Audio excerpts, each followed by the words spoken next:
Hello दोस्तों, आपके अपने यूट्यूब चैनल यूपीएससी नेट में स्वागत है। और आज है 11 दिसंबर। आज हम 11 दिसंबर के डेली करंट अफेयर्स की बात करने वाले हैं, जो कि आपकी सभी प्रतियोगी परीक्षाओं के लिए इंपॉर्टेंट है, चाहे वो यूपीएससी हो, चाहे वो स्टेट पीसीएस हो या पीएससी कह सकते हैं, या फिर एसएससी सीजीएल का कोई भी एग्जाम हो। यहाँ पे रेलवे, पुलिस, सभी एग्जामों के लिए करंट अफेयर्स आपकी इंपॉर्टेंट होने वाली है। उसका रीजन क्या है कि यहाँ पे सबसे पहले तो यहाँ पे हम 20 कन्फेयर्स की बात करेंगे। तो जो 20 कन्फेयर्स यहाँ पे होंगे, हम ऐसे ही बात नहीं करेंगे कि एक वन लाइनर के माध्यम से। हम बात करेंगे डिटेल से, समग्र विश्लेषण के साथ हम यहाँ पे बात करने जाएंगे, एक्सप्लेन के साथ बात करेंगे, जो कि आपके एग्जाम के लिए बहुत ही ज्यादा इंपॉर्टेंट है। तो फटाफट से, अगर आप लोग चैनल पे नए हो, चैनल को सब्सक्राइब नहीं किया, सब्सक्राइब कर लीजिए, वीडियो पसंद आया लाइक कीजिए, बेल आइकन में प्रेस कर लीजिए, जिससे कि आने वाली वीडियो का नोटिफिकेशन मिलता रहे। साथ में हमारी सोशल साइट्स की लिंक है, आप सभी पे ज्वाइन कर सकते हैं। ज्वाइन करने से आपको शॉर्ट नोट्स, याद रखिएगा, कौन से शॉर्ट नोट्स पीडीएफ फॉर्म में वहां पे उपलब्ध रहते हैं। साथ ही पीडीएफ वो भी मिल जाती है जो मोस्ट इंपोर्टेंट टॉपिक पे, कोई भी चीज पे यहाँ पे हम जीएस की डालते हैं। तो आप लोग यहाँ पे सब चीजें वो भी उपलब्ध होती रहेंगी। या फिर कोई एग्जाम का नोटिफिकेशन वगैरह रहता है, तो यहाँ पे सोशल साइट पे, व्हाट्सअप, टेलीग्राम, इंस्टाग्राम पे सभी पे ज्वाइन कर सकते हैं। ये सभी चीजों की लिंक हमारी डिस्क्रिप्शन में है, अब आप जाके एक बार चेकआउट जरूर कर लीजिए।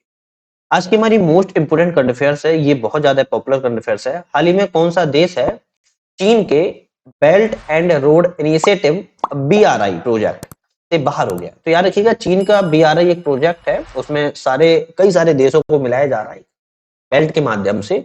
तो इस तरीके से उस बीआरआई से इटली शामिल हुआ था, किंतु इटली बाहर हो चुका है। इटली बाहर हो चुका है। जबकि इटली अगर हिस्सा बनाता इस प्रोजेक्ट का, तो 2019 में प्रोजेक्ट का हिस्सा बनाता, लेकिन अभी हाल ही में सूचना दी गई है कि इटली बीआरआई के प्रोजेक्ट से बाहर कर दिया गया। अब यहाँ पे तो हो गया वन लाइनर के माध्यम से बात। अब हम बात करेंगे एक्सप्लेन के साथ, जो कि डिटेल से बात करेंगे। इटली चीन के belt and road initiative BRI project से बाहर हो गया है। इटली के आधिकारिक तौर पर चीन को सूचित भी कर दिया है कि वह बीआरआई प्रोजेक्ट से बाहर हो रहा है। इटली 2019 में प्रोजेक्ट में हिस्सा बना था। बेल्ट एंड रोड इनिशिएटिव दुनिया के सबसे बड़े इंफ्रास्ट्रक्चर प्रोजेक्ट में से एक है। याद रखिएगा, जो अच्छी है योजना, लेकिन इसमें भारत शामिल नहीं है। आप लोग ये भी पता होना चाहिए, इसमें भारत शामिल नहीं है, इस प्रोजेक्ट में भारत शामिल नहीं है। भारत अलग ही तरीके से इसका विरोध कर रहा है। भारत भी नए विकल्पों के साथ इसका विरोध कर रहा है।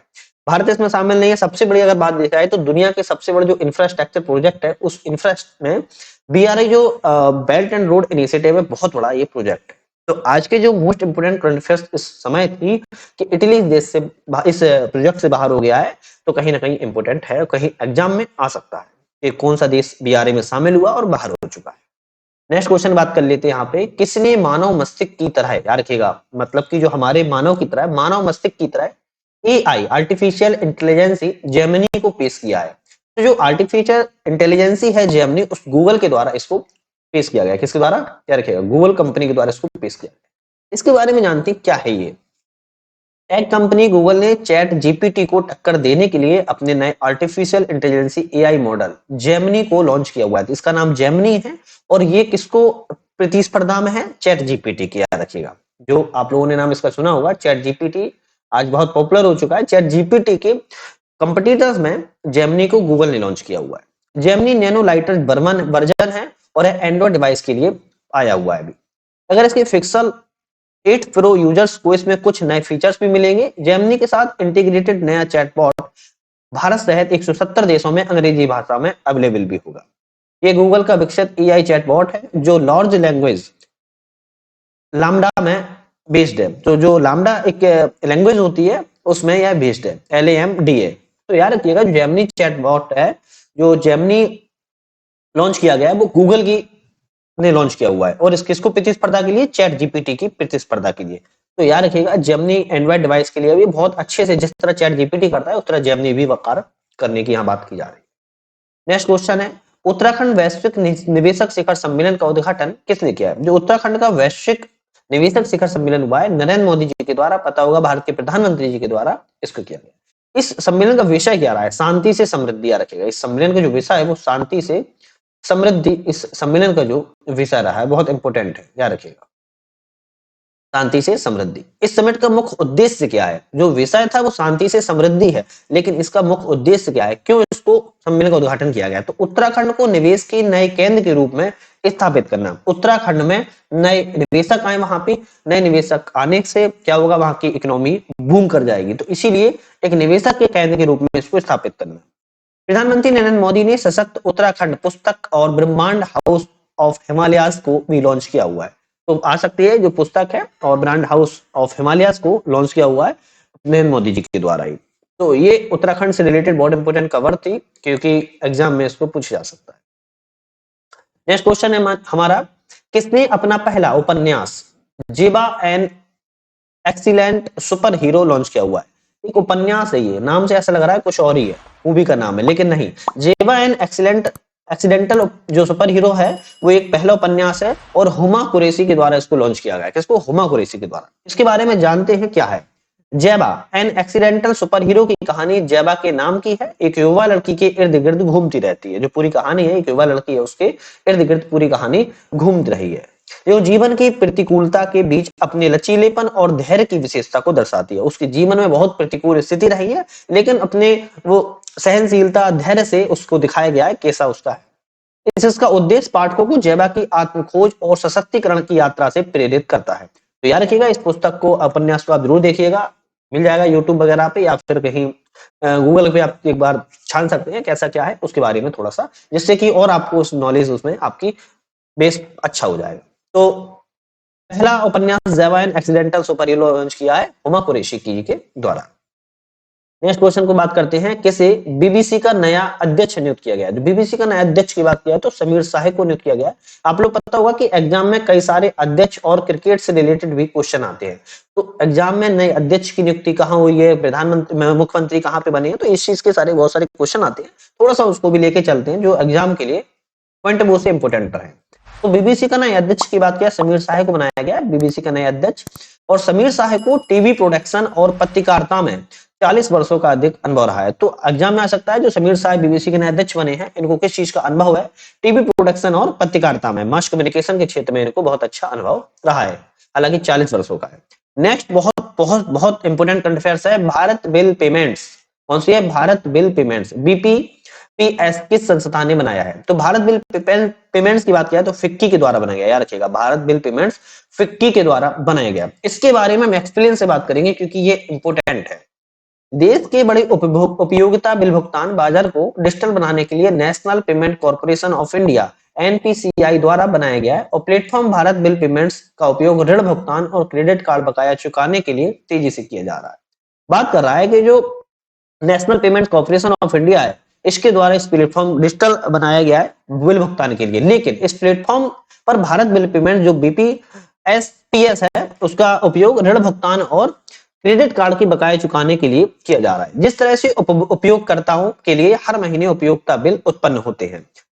बात कर रहा है कि जो ईएमआई चलती है, जो ईएमआई चलती है, उस ईएमआई को हम पे करते हैं, उसके लिए बिल भारत बिल पेमेंट्स को बनाया गया है। और हर महीने वहां पे आप अपने क्रेडिट कार्ड को जैसे आप वहां पे एक्सेस कर लोगे तो हर महीने आपको 5 तारीख को या आपकी 10 तारीख को, 15 तारीख को, जितनी भी तारीख को ईएमआई जाती है, उस तारीख को आपको वो 2 दिन पहले ही रिमाइंड करता रहेगा कि पेमेंट करो पेमेंट करो। तो इस तरीके से आप वहां पे पेमेंट भी कर सकते हैं, तो भारत बिल पेमेंट के माध्यम से। उसी तरह उधारकर्ताओं के लिए ईएमआई समान मासिक किस्त हर महीने एक विशिष्ट तारीख पर उत्पन्न होती है। ग्राहक बकाया ईएमआई चुकाने के लिए भुगतान के किसी भी तारीख का उपयोग कर सकता है। और यह बीपीएस प्लेटफॉर्म तेजी से एक लोकप्रिय टूल के रूप में उभर रहा है। वही बात मैंने जो आपको पहले ही बता दी है, वही चीज लिखा गया है कि ईएमआई के लिए बहुत अच्छा है। भारत बिल पेमेंट्स किसी भी पेमेंट्स के लिए, याद रखिएगा, कहीं भी पेमेंट के लिए आप इसका यूज कर सकते हैं। और ये सुरक्षित है क्योंकि ये फिक्की के द्वारा बनाया गया है। हालांकि कोई चीज कभी भी पूर्ण तरीके से सुरक्षित नहीं होती है, लेकिन जब कोई भी संस्था, बहुत अच्छी संस्था इसका निर्माण करती है तो कहीं ना कहीं इसको सिक्योर माना जाता है। तो भारत बिल पेमेंट्स फिक्की के द्वारा इसका बनाया गया है। National payment corporation of India का नाम पक्का आएगा तो उसको थोड़ा सा आप याद करके रखिएगा। नेक्स्ट क्वेश्चन की तरफ बढ़ते हैं। उम्मीद है आप पूरी वीडियो पसंद आ रही होगी, तो आप लोगों ने लाइक किया होगा, पे नए थे सब्सक्राइब कर लिया होगा, साथ में आप लोगों ने बेल आइकन प्रेस कर लिया, उससे कि आने वाले वीडियो से मिलती रहे। क्योंकि हमारी बहुत सारी सीरीज चलती है, आप वो सीरीज देख सकते हैं। करंट अफेयर्स पे बहुत ज्यादा मोस्ट इंपोर्टेंट टॉपिक पे वीडियो बनती रहती है, तो आप एक बार चैनल पे भी चेकआउट करके एक बार जरूर देख लीजिए। क्वेश्चन की बात करते हैं, किस राज्य सरकार के द्वारा सीएम फेलोशिप कार्यक्रम की शुरुआत की गई है? सीएम फेलोशिप कार्यक्रम की शुरुआत है वो उत्तर प्रदेश सरकार के द्वारा की गई है। इसमें क्या चीजें हैं इसके बारे में बात करते हैं। सीएम फेलोशिप कार्यक्रम की शुरुआत की गई है, इतना सारा क्वेश्चन तो आएगा नहीं, इसके बारे में पूछा जा सकता है, तो बात करते हैं। जिसके अंतर्गत 40 साल तक के युवा इस फेलोशिप के आवेदन कर सकते हैं। 40 साल के कोई भी युवा है तो उसको आवेदन के लिए कर सकते हैं। चुने जाने पर उन्हें 40,000 रुपए महीना और एक टैबलेट भी दिया जाएगा। याद रखिएगा, 40,000 रुपए प्रत्येक महीना और एक टैबलेट दिया जाएगा। उत्तर प्रदेश देश का पहला राज्य बन गया है जो युवाओं और नागरिकों को नगरीय विकास योजना प्रबंधन और मॉनिटरिंग में एक्टिव भागीदारी निभाने का, सक्रिय भूमिका निभाने का यहाँ पे मौका दे रहा है। तो कितनी अच्छी योजना है उत्तर प्रदेश सरकार के द्वारा कि सीएम फेलोशिप कार्यक्रम के नाम से, जिसमें 40 साल तक के युवाओं के लिए भी यह आवेदन करने की छूट दी गई है। साथ में अगर आप उसमें उत्तीर्ण होते हैं इस आवेदन में, तो उन्हें फिर 40,000 रुपए महीना और एक टैबलेट भी प्रदान किया जाएगा, जिसको वो अच्छे तरीके से यूज कर सकते हैं। नेक्स्ट करंट अफेयर्स तरफ चलते हैं, आवेदन जरूर करिएगा आप लोग। नेक्स्ट करंट अफेयर्स तरफ चलते हैं। नेक्स्ट हमारी आज की करंट अफेयर्स है, केंद्र सरकार किस राज्य केंद्र शासित प्रदेश के लिए पहली शहरी बाढ़ शमन परियोजना की मंजूरी दी गई है? पहली शहरी बाढ़ शमन परियोजना मंजूरी तमिलनाडु के द्वारा दी गई, याद रखिएगा किसके द्वारा? तमिलनाडु राज्य के द्वारा दी गई। किसने दी है? केंद्रीय गृह मंत्री अमित शाह ने। केंद्र सरकार ने चेन्नई बेसिन परियोजना के लिए एकीकृत शहरी बाढ़ प्रबंधन गतिविधियों के लिए 561.29 करोड़ रुपए की पहली शहरी बाढ़ परियोजना को मंजूरी दी है। यह शहरी बाढ़ शमन प्रयासों की श्रृंखला में पहला है और शहरी बाढ़ प्रबंधन के लिए व्यापक ढांचा विकसित मदद करेगा। तो ये क्वेश्चन थोड़ा सा अटपटा है, लेकिन एग्जाम में शायद ये पूछा जाए कि केंद्र सरकार के द्वारा किस राज्य केंद्र शासित प्रदेश को पहली बार शहरी बाढ़ शमन परियोजना को मंजूरी दी गई है? तो तमिलनाडु राज्य को दी गई है। इसको थोड़ा सा रखिए, इंपोर्टेंट क्वेश्चन ये वाला जो आपके सामने है। हवाई वितरण अनुसंधान एवं विकास प्रतिष्ठान इसके अंतर्गत रक्षा अनुसंधान प्रयोगशालाएं स्थित हैं। तो डीआरडी के अंतर्गत, डीआरडीओ के अंतर्गत है। इसके बारे में बात करते हैं। भारतीय वायुसेना के एक C-17 विमान परिवहन विमान ने आगरा के सैन्य क्षेत्र में एक स्वदेशी रूप से विकसित भारी प्लेटफॉर्म को उतारा है, जो अधिकतम 16 टन का भार ले जा सकता है। यह पहली बार होगा, याद रखिएगा, पहली बार होगा जो 16 टन भार क्षमता वाले 24 फीट गुणा 8 फीट के आयाम वाले प्लेटफॉर्म को भारतीय वायुसेना के विमान से गिराया गया था। भारतीय वायुसेना ने C-17 ने पहली बार ADRDE द्वारा विकसित टाइप V प्लेटफॉर्म 24 फीट को एयर ड्रॉप किया है और हवाई वितरण अनुसंधान विकास प्रतिष्ठान ADRDE प्रमुख जो रक्षा अनुसंधान प्रयोगशाला है उसमें कार्य कर रहा है। तो याद रखिएगा, जो रक्षा अनुसंधान प्रयोगशाला इसमें DRDO है और ये C-7 परिवहन विमान है, वो एक अच्छा भारी भरकम विमान है और इसको आगरा के सैन्य क्षेत्र में उतारा गया था और वहीं पे इसकी टेस्टिंग वगैरह हुई है। जो भी है बहुत इंपॉर्टेंट है, इसको थोड़ा सा ध्यान रखिएगा। नेक्स्ट क्वेश्चन पे हम चलते हैं। नेक्स्ट क्वेश्चन हमारा क्या है? वर्ण, याद रखिएगा, वर्ण सीमा समायोजन तंत्र CBAM किस क्षेत्र से संबंधित है? यूरोप से संबंधित है। याद रखिएगा, जो वर्ण है वो सीमा समायोजन तंत्र CBAM यूरोप से संबंधित है। इसके बारे में बात करें तो यूरोप ने उन उत्पादों को हतोत्साहित करने के इरादे से स्टील के अपने आयात की निगरानी शुरू कर दी है। इसकी स्टील की, जो उन प्रक्रियाओं का परिणाम है जिनके परिणाम स्वरूप उच्च कार्बन उत्सर्जन होता है। तो याद रखिएगा, जो कार्बन में CO2 का उत्सर्जन सबसे ज्यादा होता है, उस स्टील के उत्पादों पर वहां निगरानी चालू कर दी है यूरोप ने। इस कदम से भारतीय इस्पात निर्यातकों पर असर पड़ने की उम्मीद है, क्योंकि अपनी भट्टियों को जलाने के लिए फीड स्टॉक के रूप में प्रदूषणकारी कोकिंग कोयले पर वह निर्भर है। हालांकि इसमें कोई तत्काल प्रभाव नहीं आया है। Europe carbon border adjustment mechanism CBAM ने भारत में ग्रीन स्टील के बदलाव प्रेरित किया हुआ है। CBAM ने 1 अक्टूबर 2023 से अपने संक्रमणकालीन चरण में आवेदन शुरू कर दिया था। तो याद रखिएगा, ये पूरा जो मामला है वो CO2 से रिलेटेड है और वर्ण जो सीमा समायोजन तंत्र है वो यूरोप की है, क्योंकि वहां पे यूरोप में स्टील का होता है आयात। तो उस आयात में देखा जा रहा है कि जहां पे कार्बन की मात्रा अगर उच्च पाई जाती है तो उसको हम लोग नहीं करेंगे एक्सेप्ट। तो इसलिए वहां पे भारतीय जो उद्योग है इस्पात, उनको निर्यात में असर पड़ने की उम्मीद थी, लेकिन अभी हालांकि ऐसा कोई दिखा नहीं है। लेकिन उसके लिए उन्होंने ग्रीन स्टील का बदलाव प्रेरित किया हुआ था, बोला था, तो हो सकता है इस क्षेत्र में कार्य किया जाए। तो इस चीज को थोड़ा सा याद रखिएगा, कहीं ना कहीं ये जब चर्चा में आ जाता है तो इंपॉर्टेंट रहता है। नेक्स्ट क्वेश्चन की बात करते हैं, हाल ही में बोधि दिवस कब मनाया गया? यहाँ पे अब हम बात करेंगे 9 क्वेश्चनों की। जो 9 क्वेश्चन होंगे इंपॉर्टेंट होंगे, वर्णन के माध्यम से बात करेंगे, आप लोगों को पसंद आएंगे, एक बार जरूर देखिएगा रुक के। बोधि दिवस की बात किया तो 8 दिसंबर को मनाया गया था, याद रखिएगा। कौन सा? बोधि दिवस। तो एग्जाम में ये आ सकता है क्योंकि रिलेटेड है कहीं ना कहीं भारत से। तो बोधि दिवस 8 दिसंबर को। हाल ही में कैसे स्विगी का, जो आप लोग खाना ऑर्डर करते हो या किसी भी चीज को ऑर्डर करते हो, स्विगी का अध्यक्ष और स्वतंत्र निदेशक किसको बनाया गया? तो आनंद कृपालु को, याद रखिएगा। जो स्विगी कंपनी उसका आनंद कृपालु को अध्यक्ष के रूप में नियुक्ति की गई है। किस देश ने काला बाजार उन्मूलन किया हुआ है? तो बांग्लादेश ने, याद रखिए। किसने? बांग्लादेश ने अपने देश में काला बाजार के लिए उन्मूलन किया हुआ है। इंपोर्टेंट है, ये आ सकता है, भारत का नाम जरूर इसमें आएगा। तो ऐसा हो सकता है कि हाल ही में काला बाजार उन्मूलन किस देश ने किया है? तो बांग्लादेश के द्वारा किया गया। क्वेश्चन की बात करते हैं, यहूदी त्योहार उनकक्का उत्सव कब शुरू हुआ है? तो 7 दिसंबर को शुरू हुआ है। कौन सा? यहूदी त्योहार है। इस त्योहार को याद रखिएगा, एग्जाम में चर्चा में इस समय आ सकता है।